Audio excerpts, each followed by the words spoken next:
اگلا سوال انہوں نے لکھا ہے کہ جی حقیقت ایک ہوتی ہے یا دو یا تین حقیقتیں ہوتی ہیں؟ اگر حقیقت ایک ہوتی ہے تو چاروں ائمہ اختلاف کے باوجود برحق کیسے ہیں؟ یہ تو میرے بھائی لوگوں کی منہ شگافیاں ہیں نا کہ چاروں ہی حق پہ ہیں. یہ تو بالکل اس طریقے سے ہے کہ یہ جناب گلاس ہے میرے ہاتھ میں، ایک بندہ کہتا ہے جی یہ گلاس ہے، دوسرا کہتا ہے نہیں جی یہ موٹر سائیکل ہے، تیسرا کہتا ہے جی یہ جہاز ہے، چوتھا کہتا ہے نہیں یہ کتاب ہے. تو اگر ہم کہیں گے نہیں چاروں ہی صحیح کہہ رہے ہیں، آخر یہ اتنے بڑے بڑے عالم میں صحیح کہہ رہے ہوں گے، نہیں، کہتا ایک ہی صحیح ہے. حقیقت ایک ہی ہے جو نبی صلی اللہ علیہ وآلہ وسلم نے بیان کی ہے. باقی ظاہر ہے کہ روایات آنے میں، تفسیر بیان کرنے میں بیچ میں ایسے جھوٹے راوی شامل ہوئے جنہوں نے اسلام کو بدنام کرنے کی کوشش کی، اس کی وجہ سے دین ٹیمپرڈ فارم میں بھی چیزیں ہمارے پاس موجود ہیں. لیکن صحیح اور ضعیف کا فرق ہمارے محدثین نے کر دیا.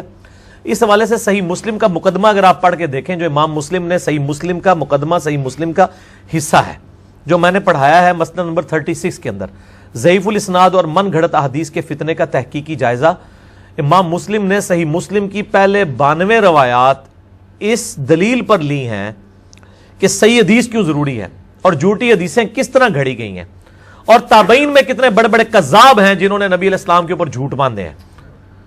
تو تابعین میں سے یہ ابان بن ابی عیاش تابعی تھا.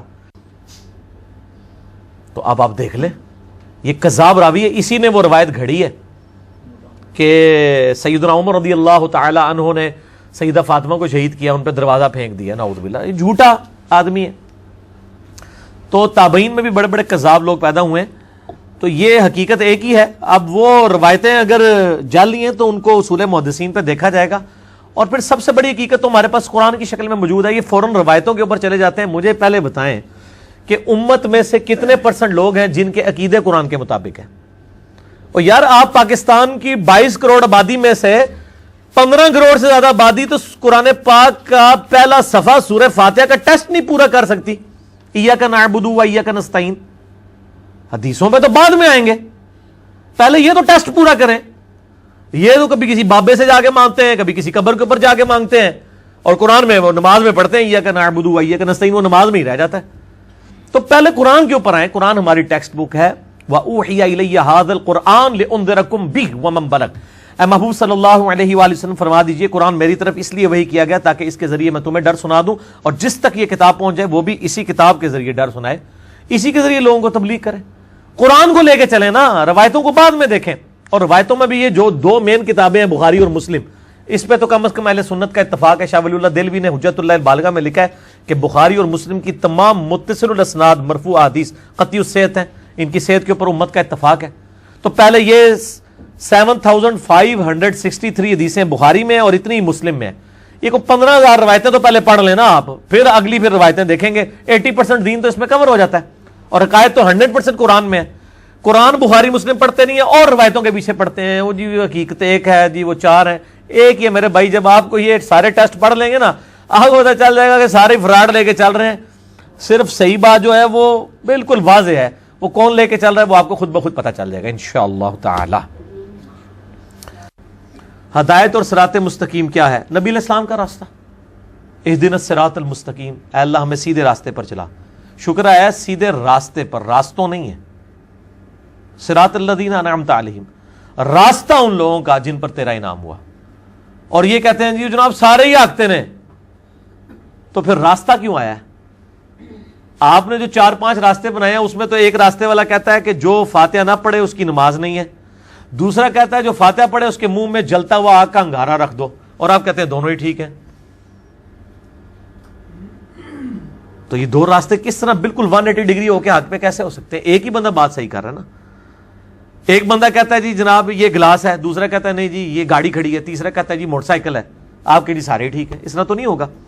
تو صراط مستقیم نبی علیہ السلام کا راستہ ہے. مسند امام احمد میں حدیث موجود ہے. میرا مسئلہ نمبر 78 کا نام یہی ہے، صراط مستقیم کی حقیقت اور قبر کے 4 سوال. اسی میں سے میرا کلپ ہے جو لاکھوں لوگوں نے دیکھا ہے. قبر کے 4 سوال، 3 نہیں 4.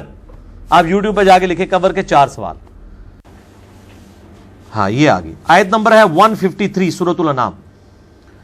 وَأَنَّ هَذَا صِرَاطِي مُسْتَقِيمًا، اور بے شک یہ ہے میرا سیدھا راستہ، وہی صراط مستقیم. فاتبعوہ اس کی پیروی کرو، ولا تتبعوا السبل اور ارد گرد کے شیطانی راستوں کی پیروی مت کرو، فتفرق بکم عن سبیلہ یہ تمہیں میرے راستے سے بہکا دیں گے، ذالک وصاکم بہ لعلکم تتقون یہ وہ چیز ہے جس کی اللہ تعالیٰ تمہیں وصیت کرتا ہے تاکہ تم اللہ کا تقوی اختیار کرو۔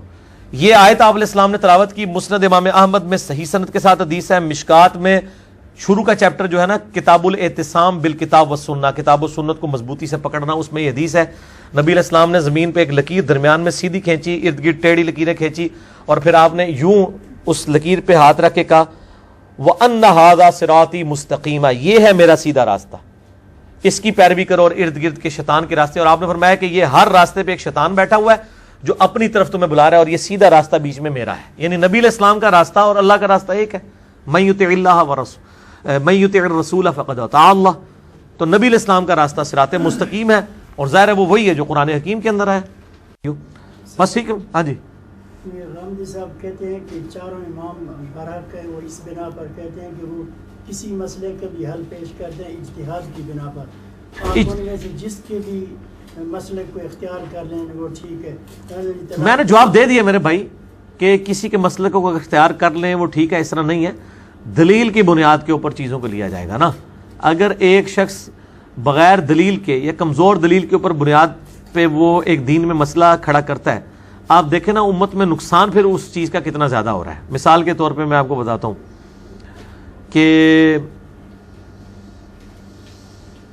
بیوی کو ہاتھ لگانے سے وضو ٹوٹ جاتا ہے، یہ امام شافعی نے ایک مسئلہ بیان کیا ہے، اور اس مسئلے کی تکلیف آج تک امت کاٹ رہی ہے جو شافعی ہیں، ہم تو نہیں کاٹ رہے، ہم تو امام بخاری کے ساتھ ہیں کہ امام بخاری نے باب باندھا ہے صحیح بخاری میں، نبی علیہ السلام کی حدیث لے کے آئے کہ سیدہ عائشہ کہتی ہیں حجرہ تنگ تھا، میں سامنے لیٹی ہوتی تھی، نبی علیہ السلام نماز پڑھتے تھے، سجدے میں جاتے وقت میرے پاؤں کو ٹو دیتے تھے، میں پاؤں سمیٹ لیتی تھی، آپ سجدہ کرتے تھے، اس کے بعد جب دوبارہ قیام میں جاتے تھے میں پھر پاؤں سیدھے کر دیتی تھی۔ اس سے امام بخاری نے یہ باب اس پہ یعنی مسئلہ نکالا ہے کہ عورت کو ہاتھ لگانے سے وضو نہیں ٹوٹتا، ٹھیک ہے جی۔ اب جو بندہ یہ بتا گیا کہ عورت کو ہاتھ لگانے سے، بیوی کو ہاتھ لگانے سے وضو ٹوٹ جاتا ہے، اس کی تکلیف آج امت کو اس طرح کاٹنی پڑ رہی ہے کہ انڈونیشیا اور ملیشیا کے جو شافعی ہیں زیادہ تر لوگ، آپ ذرا ان کی عورتوں کو حج عمرے پہ دیکھیں، ان عورتوں نے گرمیوں میں بھی دستانے پہنے ہوتے ہیں، وہ آپ یہ نہ سمجھیں انہوں نے پردہ کیا ہوتا ہے، چہرے ان کے کھلے ہی ہوتے ہیں، چہرے کا نقاب نہیں کرتی ہیں، اور پورے انہوں نے ہاتھوں کے اوپر یہاں تک دستانے باندھے ہوتے ہیں۔ آپ ان سے پوچھیں کیا تکلیف ہے آپ کو، تو وہ کہیں گے چونکہ ہم نے اپنے مرد کے ہاتھ میں ہاتھ ڈالنا ہوتا ہے، تو چونکہ خاوند کو ہاتھ لگانے سے وضو ٹوٹ جاتا ہے، تو اپنا وضو سنبھالنے کے لیے ہم نے یہ جو مصیبت کاٹی ہوئی ہے دستانے والی، تو ہاتھ تو پھر بھی پکڑا ہی ہوا ہے مرد کا، وچ خالی ایک شاہی آ گئی ہے نا، تو اس کا مطلب یہ پریکٹیکلی جعلی مسئلہ ہے، کیونکہ امت نے ریجیکٹ کر دیا، امت نے دستانہ پہن کے تو وہ یہ کام کرنا شروع کر دیا۔ اب اس طرح کے جو جعلی مسئلے ہیں، اس طرح کے مسئلوں کا تو غامدی صاحب بھی بہت مذاق اڑاتے ہیں، جب وہ مذاق اڑا رہے ہوتے ہیں تو اس کا مطلب یہ ہے کہ امام حق پہ نہیں ہے وہ اس مسئلے میں، ورنہ تو خود عمل کر رہے ہو نا، وہ خالی نہ صرف ان چیزوں کو غلط کہتے ہیں بلکہ ان کا مذاق بھی اڑاتے ہیں کہ یار کتنی فضول سا مسئلہ ہے یہ، ٹھیک ہے نا جی۔ تو اس قسم کے یعنی مسائل جو بیان کرتے ہیں، اسی طریقے سے آپ دیکھیں کہ خون نکلنے سے وضو والا مسئلہ ہے، روایت ہے ابو داؤد کے اندر کہ ایک صحابی کو یعنی وضو کے دوران یعنی نماز پڑھنے کے دوران تیر لگ گیا، ان کا خون نکلتا رہا، اور اسی حالت میں انہوں نے نماز مکمل کی ہے، نماز نہیں توڑی ورنہ وضو ٹوٹ جائے۔ ایک بندے کا اگر نماز کے دوران پیشاب نکل جاتا ہے تو کیا نماز جاری رکھے گا؟ وہ نماز ٹوٹ گئی، ایک بندے کا خون نکل رہا ہے، نماز ٹوٹ گئی، اور دوسرے ساتھی اس کو کہتے ہیں تم نے مجھے جگایا کیوں نہیں؟ ان کا میں نے ایک صورت شروع کر لی تھی، میں نے کہا میں اس کو اب مکمل کر کے ہی نماز مکمل کروں، یعنی کوئی شرعی عذر بھی نہیں تھا اس کے اوپر، دوسرے بندے کو بلا سکتا تھا، اس نے نماز مکمل کی، آپ علیہ السلام نے نہیں فرمایا کہ تیرا وضو ٹوٹ گیا تھا، تو خون نکلنے سے وضو نہیں ٹوٹتا۔ اس مسئلے میں امام شافعی کا موقف ٹھیک ہے کہ وضو نہیں ٹوٹتا، امام حنیفہ کا غلط ہے، اور امام بخاری کا بھی یہی موقف ہے کہ خون نکلنے سے وضو نہیں ٹوٹتا، امام ابو داؤد نے بھی یہی موقف اڈاپٹ کیا ہے۔ اور یہاں پہ وہ مذاق اڑا رہے ہوتے ہیں جی کہ جی وہ لوگ جو ہے اپنی مرضی کا دین لیں گے، جب ان کا بیوی کو ہاتھ لگانا ہوگا تو وہ حنفی بن جائیں گے، جب وضو توڑنا ہوگا تو شافعی بن جائیں گے۔ نہیں بھائی، ہم محمدی بنیں گے ہر مسئلے میں، نبی علیہ السلام نے ہر چیز کھول کے بیان کی ہے، مضبوط روایتیں لے کے پھر اگلی بات کریں گے۔ زیادہ فضائل نماز والے چیپٹر میں یہ واقعہ نقل کیا ہے، اس کے بعد انہوں نے عجیب و غریب اس سے رزلٹ نکالا ہے۔ یہ حدیث جب انہوں نے لکھی نا، وہ حدیث تو لکھ رہے تھے کہ صحابہ کا نماز میں خشوع خضوع کتنا ہوتا تھا، فضائل اعمال میں فضائل نماز والے چیپٹر کے اندر۔ اب ان کو فوراً فکر پڑ گئی کہ یہ اگر کسی نے واقعہ پڑھا تو ہمارے بابا جی اسٹیک پہ لگ جائیں گے جنہوں نے ہمیں یہ بتایا کہ وضو ٹوٹ جاتا ہے خون نکلنے سے. تو انہوں نے نیچے فے لکھا, فائدہ جس کو میں فساد پڑھتا ہوں, فے ہے وہ فساد. انہوں نے لکھا کہ فے لکھا کہ جی اس واقعے سے جو یہ مطلب اس صحابی کا خشوع خضوع تو ثابت ہو رہا ہے, لیکن اس سے یہ ہو رہا ہے کہ وہ اس کا خون نکلتا رہا تو اس کا وضو کیوں نہیں ٹوٹا. تو انہوں نے کہا کہ امام شافعی رحمہ اللہ تعالیٰ کا بھی یہی موقف ہے کہ خون نکلنے سے وضو نہیں ٹوٹتا. ہو سکتا ہے وہ صحابی بھی امام شافعی کے مذہب پر ہوں. کیوں ہنس رہے ہو؟ بزرگاں نے لکھا ہے. تھے بھی نہیں, لیکن وہ اس کی تعویل کریں گے, وہ کہیں گے یہ اصل میں آپ کو سمجھ نہیں آیا. انہوں نے کہا ہے کہ اس صحابی نے بھی اجتہاد کیا جیسا کہ امام شافعی نے اجتہاد کیا, تو اجتہاد میں دونوں برابر تھے. شیخ صاحب اصل میں یہ کہنا چاہتے تھے, شیخ صاحب جو کہنا چاہتے تھے وہ انہوں نے فضائل اعمال کے مقدمے میں کہہ دیا ہے.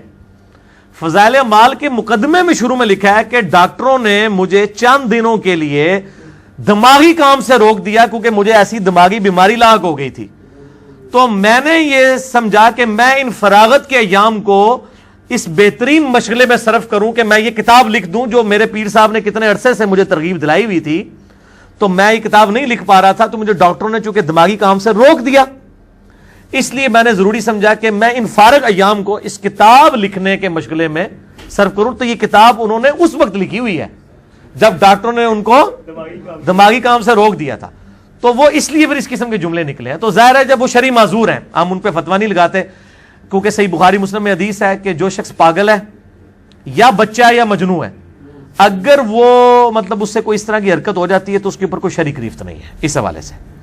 تو اگر وہ انہوں نے خود بتا دیا کہ میں شرعی مریض تھا, اور اب یہ ان کو سوچنا چاہیے تھا کہ انہوں نے یہ کام کیوں کیا اس حالت کے اندر, تو اگر انہوں نے کر لیا تو اللہ تعالیٰ ان کو معاف کرے. لیکن پچھلوں کی معافی کوئی نہیں ہے جن کو یہ پتہ چل گیا کہ ایک بندے نے ذہنی توازن صحیح نہ ہونے کی حالت میں دماغی طور پہ جب ڈاکٹروں نے ان کو ذہنی کام سے روکا ہے, یہ نہیں یہ سمجھتے ہیں کتاب و سنت کا کام یہ کوئی ذہنی کام نہیں, حالانکہ سب سے زیادہ یہ ذہنی کام ہے. اس وقت یہ انہوں نے لکھا ہے, ان کی تو شاید معافی ہو جائے, پچھلوں کو چاہیے کہ وہ کان چاٹ کے اس طرح کی چیزیں نکالیں. جناب فضائل مال میں ہی لکھا ہوا ہے کہ ایک بزرگ تھے, وہ 12 دن تک انہوں نے ایک ہی وضو سے ساری نمازیں پڑھی. 12 دن تک تو یہ نہیں کسی صحابی کے بارے میں بھی نہیں ملتا, کسی تابعی کے بارے میں بھی نہیں ملتا. یہ کون سا بندہ ہے جو 12 دن تک ایک وضو کے ساتھ ساری نمازیں پڑھتا رہے؟ تو بس اس طرح کے واقعات پھر اسی لیے آئے ہیں نا میرے بھائی. بس ٹھیک ہے, اس کو کنکلوڈ کریں, انشاءاللہ باقی سوالات اگلی دفعہ کریں گے. سبحانک اللہم و بحمدک اشہد ان لا الہ الا انت استغفرک و اتوب الیک وما علینا الا البلاغ المبین. جزاکم اللہ خیر.